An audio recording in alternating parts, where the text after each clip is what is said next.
భాగస్వాములు చేసినందుకు మరోసారి కృతజ్ఞతలు తెలుసుకుంటూ, ముఖ్యంగా మనది శ్రీకాకుళం జిల్లా అంతా కూడా వ్యవసాయ ఆధారిత ప్రాంతం కనుక దీన్ని అన్ని విధాలుగా సస్యశ్యామలం చేయడానికి నారా చంద్రబాబు నాయుడు గారి నాయకత్వంలో మన శ్రీకాకుళంకి ప్రతి ఎకరాకి నీరు అందివ్వాలన్న బృహత్తరమైన ఆలోచన విధానంతోనే ఆనాడు ఎర్రనాయుడు గారితో మొదలుకొని ఈనాడు రామ్మోహన్ నాయుడు గారి వరకు కూడాను వాళ్ళందరూ చేస్తున్న కృషిని మనందరం కూడా ఒకసారి గుర్తించుకోవాల్సిందిగా మనం కోరుకుంటున్నాం. అదేవిధంగా అసలు శ్రీకాకుళం జిల్లాలో శ్రీకాకుళం నేలకి 9 ఉపనదులు ప్రవహిస్తున్నాయనే సందర్భంగా మనం గుర్తు చేస్తున్నాం.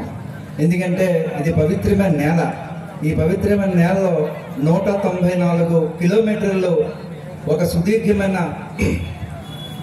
సముద్ర తీరం ఉంటే, ఒక నేషనల్ హైవే ఉంటే, ఓ పక్క 9 ఉపనదులు ప్రవహిస్తుంటే ఆ మధ్యలో ఉన్నదే మన నేలని సందర్భంగా గుర్తు చేస్తున్నాం.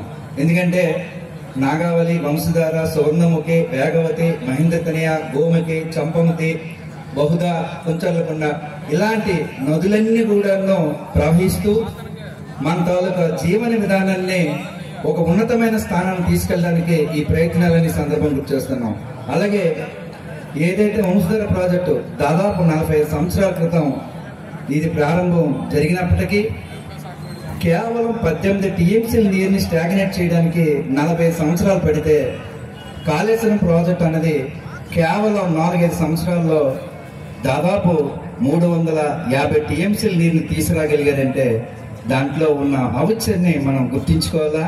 అదేవిధంగా పెద్దలందరికీ ఒక విజ్ఞప్తి చేస్తున్నాను, మనము పోలవరం ప్రాజెక్టులో ఏదైతే 1800 కోట్ల రూపాయలు ఖర్చు పెడితే 40,000 కోట్ల రూపాయలు ప్రజలకు అవకాశం కల్పించింది ఆదాయంగా. అదేవిధంగా 18 టీఎంసీల నీరుని మనం స్టాగ్నేట్ చేస్తూ మన రైతాంగానికి ఇవ్వగలిగితే ఎన్ని లక్షల కోట్లు ఈ 40-50 సంవత్సరాల్లో కోల్పోయామో ఒకసారి ఆలోచించవలసిందిగా నేను విజ్ఞప్తి చేస్తున్నాం. రాబోయే రోజుల్లో ఏవైతే తీర్మానాలు చేశారో అవన్నిటికీ మనం బలపరుస్తూ, ఎందుకంటే చేసిన పని కూడా గుర్తించుకోవాలి. ఈరోజు మహేంద్రవరంలో ఏదైతే ఆఫ్కో రిజర్వాయర్ని పరుగులు పెట్టిస్తున్నారో అది కూడా మనం గుర్తించుకోవాలా. అదేవిధంగా ఎంపీ గారు కష్టం